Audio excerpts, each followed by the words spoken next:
The morning sunlight streams through the window as the bedside alarm clock rings.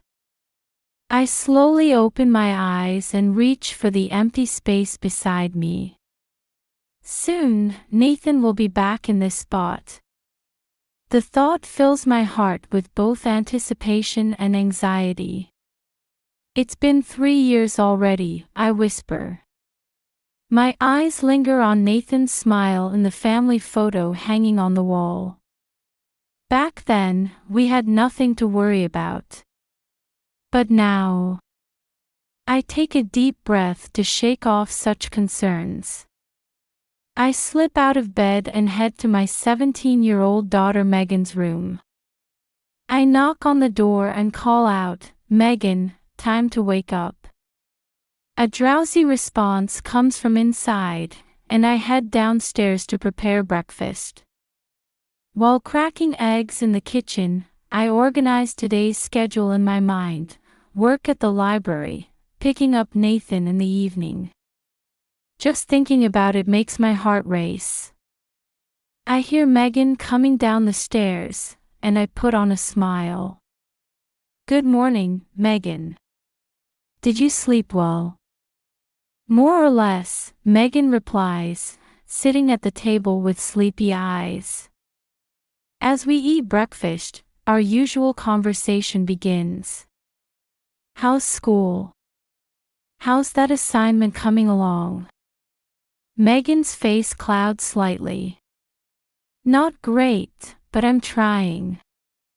"I see, I'm rooting for you," I say, while privately worrying about her recent behavior. She seems to be carrying some burden lately. "What about you, Mom? Are you enjoying your work at the library?" Megan asks. "Yes, it's fulfilling. I enjoy organizing the new books," I reply, realizing that the quiet time at the library has been preparing me mentally for the changes ahead in our lives. After Megan leaves for school, I think about Nathan while doing housework. 3 years of duty in Iraq. I can't even imagine what experiences he's been through. Images of war zones from TV and news flash through my mind, stirring up anxiety. In the afternoon, I pick up Megan, and we head to the airport together. In the car, I observe her mood. "Are you happy that Dad's coming home?" Megan thinks for a moment before answering. "Yes, I'm happy. But a bit nervous." Her words make me realize I feel the same way. I understand. Me too. At the airport, my heart pounds as we wait in the arrival lobby. When Nathan finally appears, time seems to stand still. He looks somewhat haggard, but smiles when he sees us. We embrace, celebrating our long-awaited reunion. But in that moment, I sense something off. Nathan's embrace feels slightly awkward, and there's something different about his eyes. An awkward silence fills the car on the way home. Nathan stares out the window, occasionally sighing deeply. Megan seems restless in the back seat. While driving, I keep thinking about how to break this silence. In the days after arriving home, I notice something's wrong with Nathan. He gets up in the middle of the night and sits alone in the living room. He's sensitive to slight noises, and sometimes stares into space with a distant look. One night, I researched PTSD on the internet. Reading the symptoms, I felt my chest tighten as I recognized many matching Nathan's behavior. Megan seems worried about her father too, talking to him more frequently than before. But Nathan's responses are minimal, and sometimes he shows irritation. I try to talk with him as a couple several times, but Nathan always deflects. "I'm fine, Layton. Just need to adjust to work, he says, but his eyes don't meet mine. As weeks pass, Nathan's suspicious behavior becomes more noticeable. Late-night phone calls, leaving without explanation more often. He'll say, "I have something to do," and leave, sometimes not returning for hours. Megan's attitude has changed too. She used to watch her father with concern, but now gives vague responses when asked about him. "Dad's fine, Mom." "Don't worry," Megan says, but her eyes seem to be hiding something. Every night, I lie awake. While waiting for Nathan's return, I stare out the window. Looking at the street lit by street lamps, anxiety grows within me. What will become of our family? Without finding an answer, another sleepless night passes. Late at night, I'm still awake again. Nathan is breathing steadily beside me, but even seeing him doesn't bring comfort.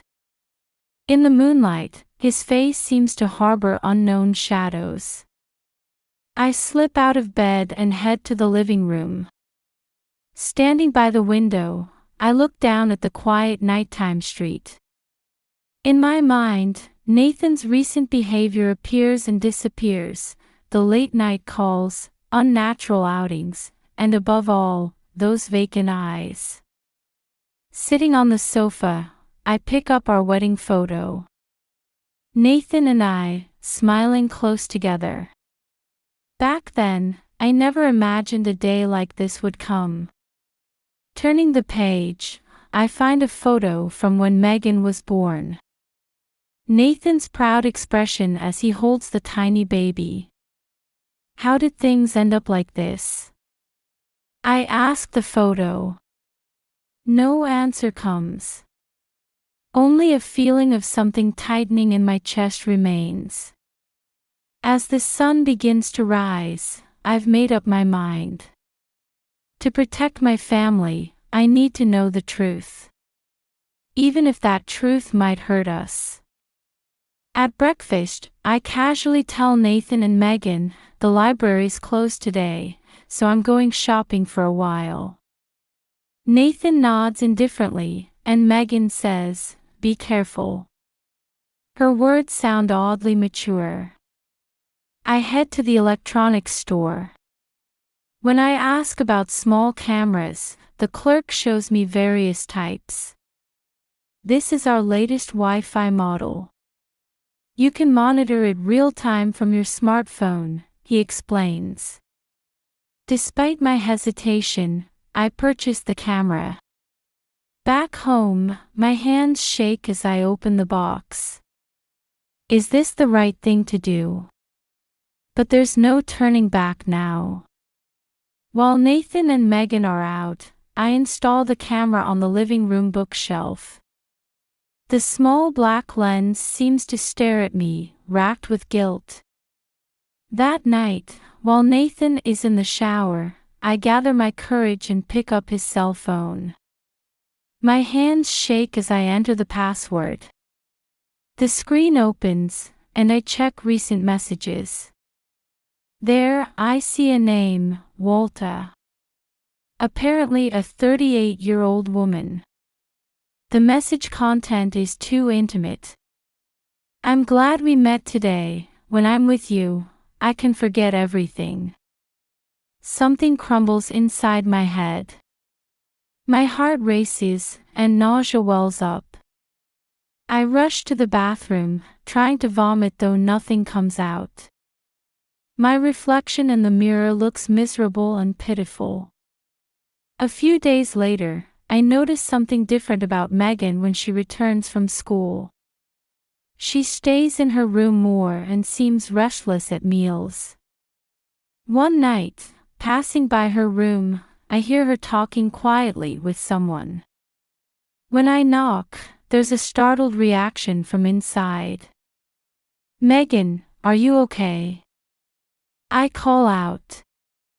"I'm fine, Mom," she replies in a slightly high-pitched voice. In that moment, I realize Megan knows Nathan's secret too. Even my daughter is hiding something from me. This recognition tightens my chest further.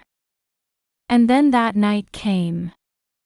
After the family had gone to bed, I quietly went down to the living room. With trembling hands, I opened my laptop and accessed the camera feed. What I see on screen is unbelievable. Nathan in the living room. And unknown children. 4 children. And a woman who must be Walta. They're having a serious discussion about something. I stare intently at the footage. Tears roll down my cheeks. Is this Nathan's hidden truth?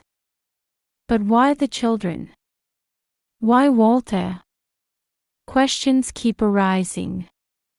Nathan's expression on camera is more alive than I've seen recently. Seeing that makes something creak inside me. My face reflected in the laptop screen. An expression mixing shock and sadness. And in my mind, these words echo. My husband had been different since he returned. The night I installed the camera, I witnessed something unexpected. At that moment, I knew that our family's life would change significantly from now on. And that we would need courage to face that change. Since watching the camera footage, my sleep has become even lighter. Though I hear Nathan's breathing beside me, seeing him no longer brings comfort. His face in the moonlight seems to harbor unknown shadows. I slip out of bed and head to the living room. Standing by the window, I look down at the quiet night street. In my mind, Nathan's recent behavior keeps appearing and disappearing. The late-night calls, unnatural outings, and above all, those hollow eyes.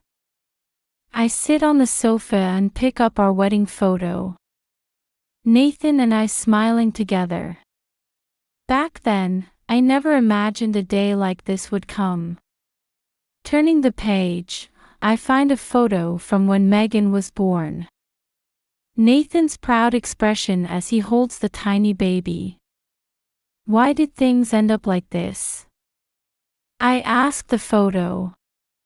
No answer comes. Only a feeling of something tightening in my chest remains. As the sun begins to rise, I've made up my mind. To protect my family, I need to know the truth and take action. In the mirror, along with fatigue, I see determination in my face. At breakfast, Nathan and Megan act as usual. But I can sense a secret atmosphere flowing between them. I'm going to the library today, I tell Nathan. Okay, take care, he replies. Those words lack their former warmth.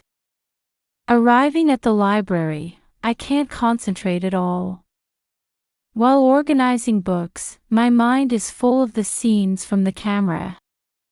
Nathan, Walta, and the unknown children. I just can't understand what's happening. During break time, I talk to a colleague. Hey, if you needed to hire a private investigator for family issues, how would you go about it? She looks at me with surprise. Leighton, are you okay? Did something happen? Oh, no.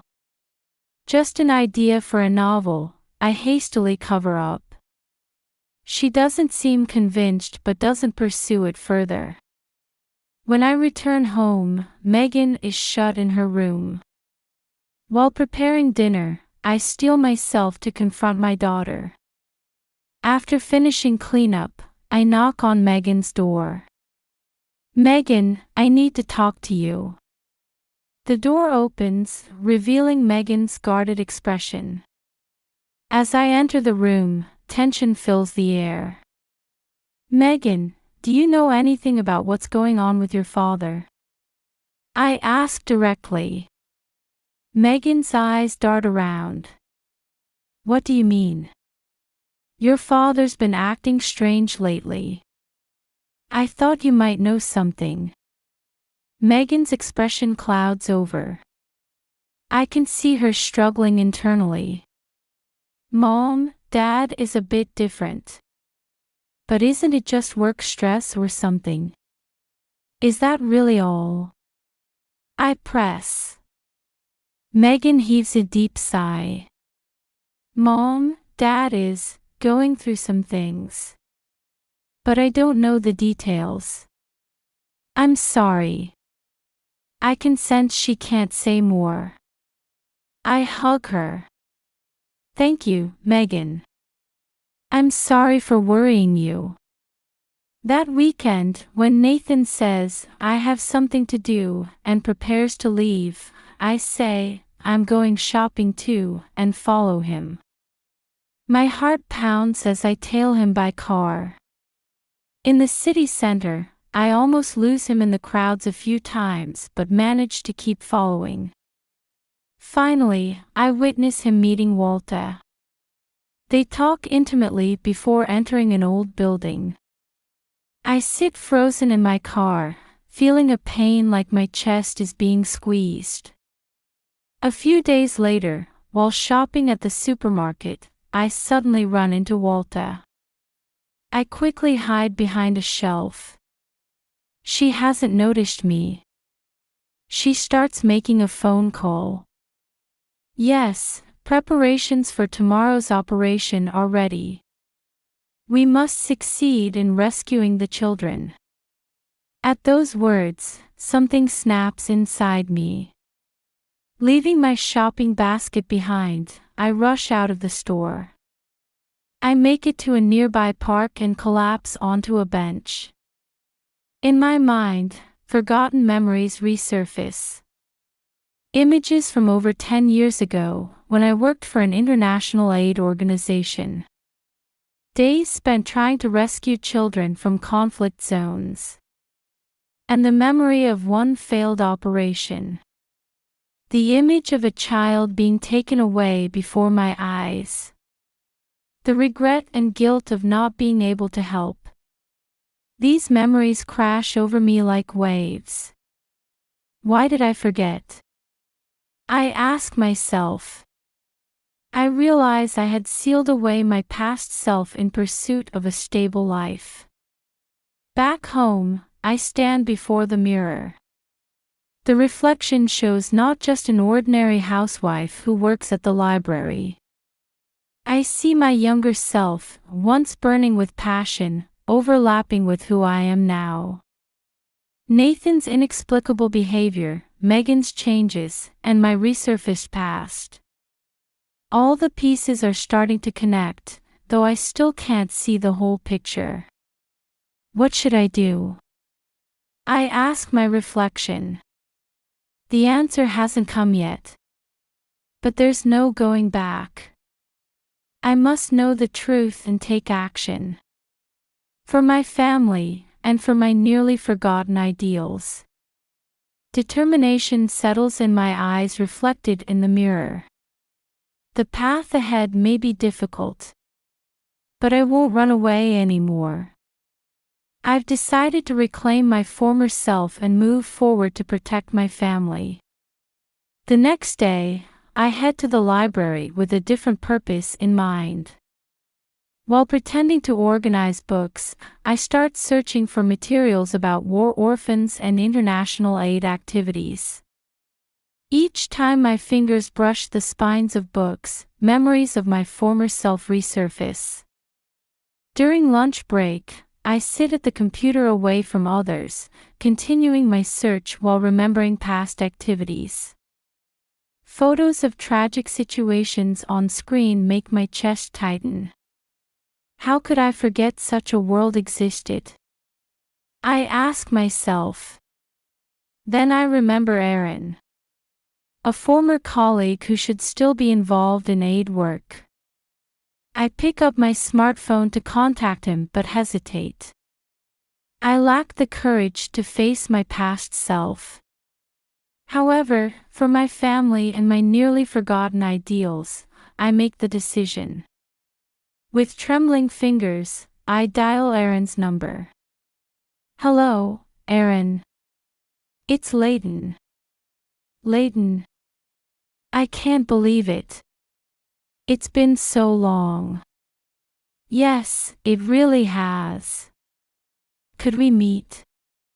That weekend, I reunite with Aaron at a cafe downtown. His face shows the passage of time, but his eyes still have their old sparkle. So, what's up? Contacting me out of the blue, Aaron asks. I take a deep breath and begin.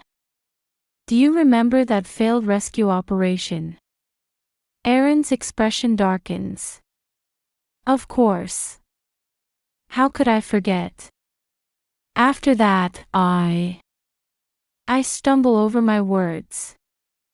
I understand. No wonder you quit, Aaron says gently.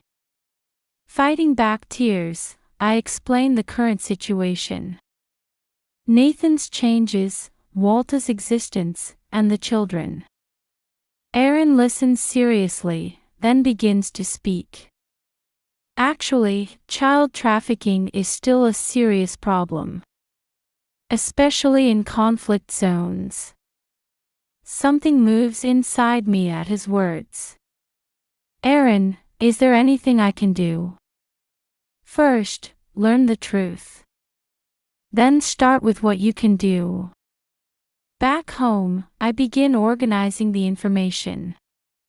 Nathan's military duty, his current actions. Like arranging puzzle pieces, I compare everything.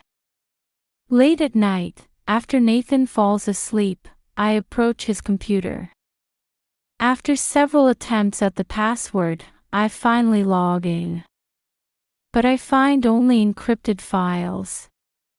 What is this? The next day, I knock on Megan's door. Megan, we need to talk. Megan looks at me warily. What? Taking a deep breath, I start talking about my past. About working in international aid, and the failed rescue operation. As I speak, I can see Megan's expression changing. Mom, I had no idea. Tears shine in Megan's eyes. Megan, what's really going on with your father? After a long silence, Megan slowly opens up. Dad is trying to help children. Children. Kids who lost their parents in war. Dad's struggling with PTSD, but helping these children seems to be healing him too. With her words, all the pieces seem to click into place. Why didn't you tell me?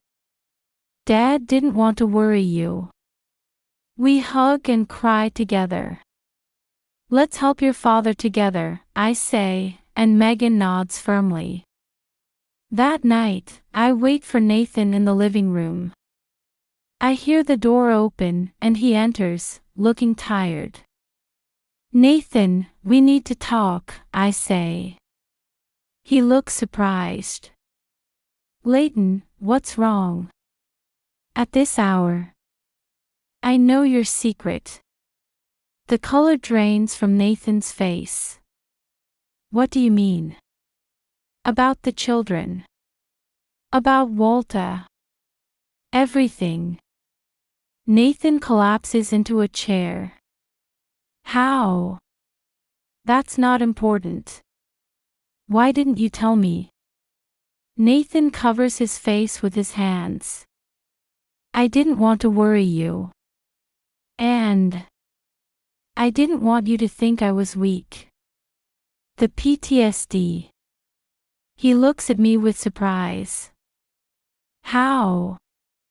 I could tell from watching you. But you're not weak at all. You're strong. Tears well up in Nathan's eyes. Leighton, I lost so much in the war zone. I saw war taking away children's smiles with my own eyes.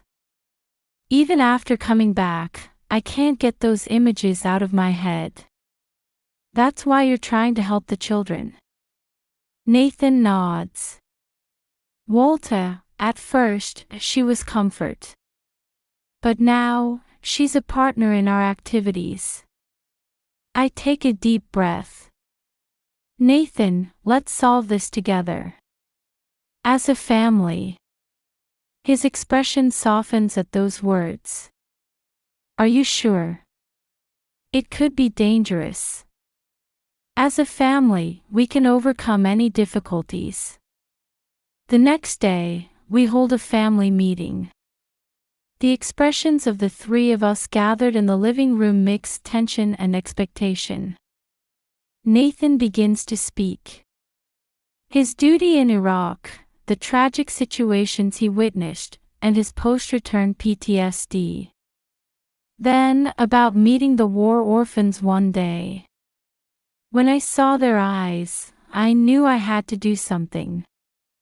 Meeting Walter, her aid organization, and how the rescue operations gradually grew. At first, I approached Walter seeking comfort. But now, these activities couldn't continue without her. Megan speaks through tears about noticing her father's changes and secretly beginning to help with the activities.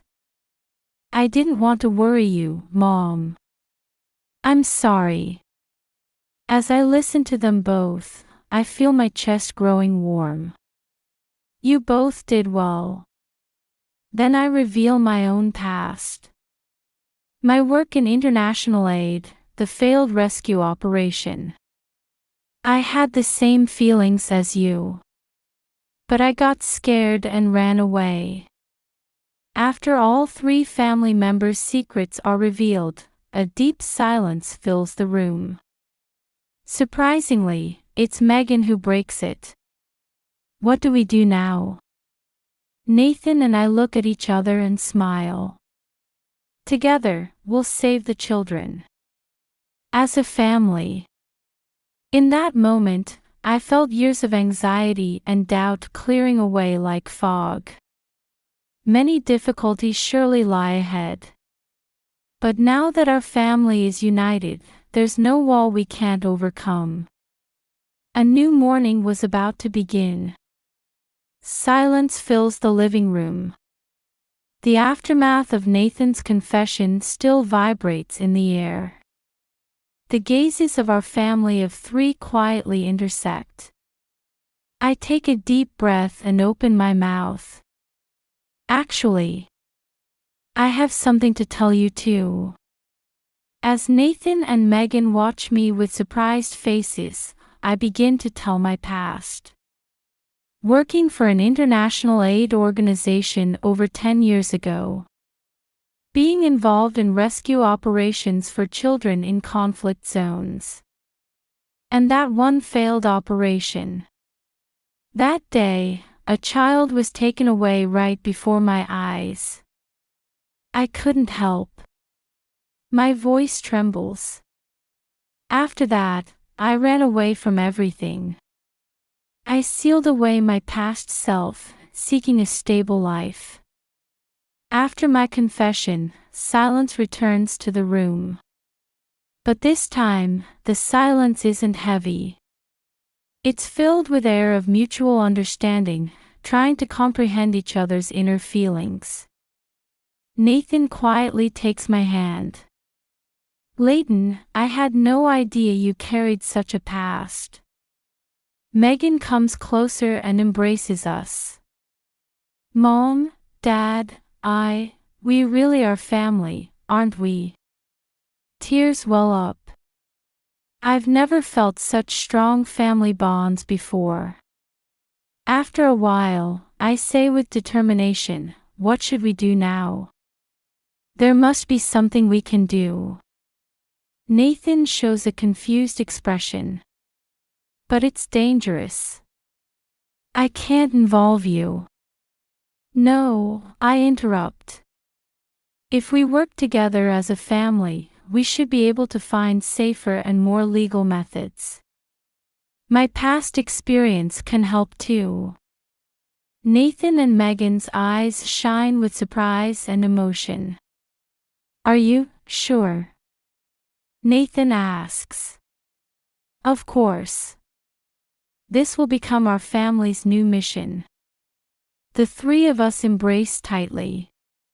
In this moment, I feel years of anxiety and doubt dissipating, replaced by new hope. From the next day, we begin developing concrete action plans.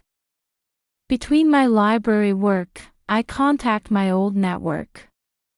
With Aaron's help, we start preparing to establish a legal aid organization. Nathan utilizes his military experience to provide security advice. He also talks with Walter, confirming that from now on, they'll cooperate purely as activity partners.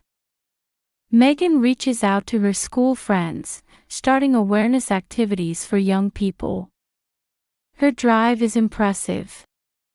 Several weeks later, we undertake our first rescue operation. The goal is to protect 2 children from a human trafficking organization. Amidst the tension, we each focus on our roles. I take overall command at Operation Headquarters. My past experience returns as cool judgment. Nathan leads the field team. His military training shines at crucial moments. Megan uses social media to gather and relay real-time information to us.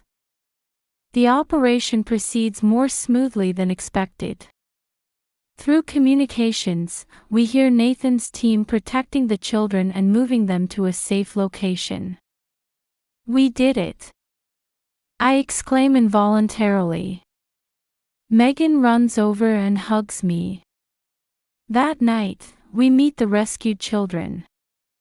Seeing their eyes filled with fear and anxiety, something moves within me. It's okay now. You're safe, I say gently.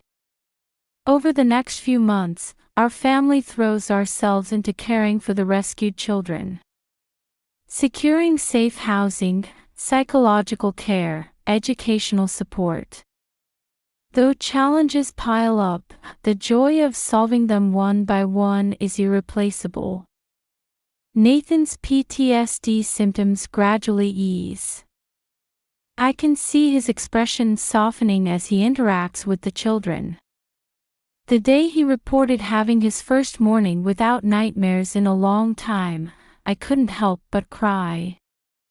I too face and overcome my past trauma. The memory of the failed rescue operation doesn't disappear, but now I can turn it into strength. I feel my new self growing stronger day by day. Megan's growth is remarkable. She actively speaks about international issues at school, becoming someone teachers and friends look up to. One night during family dinner, Megan suddenly announced, "Hey, I want to work for the UN in the future. I want to work protecting children's rights." Nathan and I exchange surprised looks, then break into broad smiles. "That's a wonderful dream, Megan. Go for it, you can definitely make it happen." Warm air fills the dining table. Outside the window, the sun sets beautifully. Another new morning awaits us. 1 year later, our aid organization has grown steadily, successfully rescuing many children and giving them opportunities for new lives. Nathan has almost overcome his PTSD and is vibrantly engaged in activities. I continue my library work while running around as a core member of the organization. Megan graduated high school and entered university to study international relations. One weekend, we hold a barbecue party in our garden. Rescued children, volunteer staff, and supporters gather. Laughter and conversation echo through the garden. I observe this scene from a slight distance. Nathan playing with the children, Megan enthusiastically explaining new support projects. Erin stands beside me. Well done, Leighton. Your family is truly amazing. I smile. Thank you, Erin. But this is just the beginning. At twilight, the three of us stand on a hilltop. Looking down at the sprawling city below, Nathan says, I can't believe it. Back then, I never imagined a day like this would come. I hold his hand. Yes. But here we are. Megan adds, and we'll always be together. The three of us stand arm in arm, watching the setting sun. Another new morning awaits us. And children who need to be saved. Our family's new chapter has just begun. We don't know what difficulties lie ahead. But one thing is certain. We are never alone. We'll walk forward together, as a family. That is the path we've chosen. And our new mission. The summer sun shines down on the garden on a weekend afternoon. Barbecue smoke rises, and laughter carries on the wind. 1 year since that day, this has become an annual tradition at our family home. Nathan rolls up his sleeves in front of the grill, focused on the cooking. His expression is bright, the dark shadows of the past gone. Having almost overcome his PTSD symptoms, he's now a central figure in our support activities. Megan enthusiastically discusses new support projects with her university friends. Studying international relations, she continues to grow daily. Her appearance no longer shows traces of a high school student, transformed into a reliable young woman. Children of various ages run around the garden. Many of them are children we rescued over this past year. Healing their wounded hearts wasn't easy, but now they're beginning to regain their smiles. I quietly observe this scene from a distance. Leighton, so this is where you were. I turn to find Walter standing there. Our relationship has become good now too. Yes, just taking a breather, I answer. This is all truly wonderful, Walter says. Thanks to you and Nathan. I shake my head. No, it's thanks to everyone. Including you. Walter smiles. True. But if you hadn't united your family, we wouldn't have come this far. Her words make me feel a bit embarrassed. Indeed, if I hadn't installed that camera and sought the truth then, we might not be here now. Hey, Walter, I ask. Are you happy? Walter thinks for a moment before answering. Yes, very. I've sorted out my relationship with Nathan, and more importantly, I can do this work of saving children. Her words bring relief. Nathan and Walter's relationship becoming purely cooperative was a major turning point for our family. Nathan's voice carries from afar. Hey, it's time to eat. We laugh as we join everyone's circle. After dinner, at twilight, our family of 3 stands on the hilltop. Looking down at the sprawling city below, Nathan says, I can't believe it. Back then, I never imagined a day like this would come. I hold his hand. Yes. But here we are. Megan adds, and we'll always be together.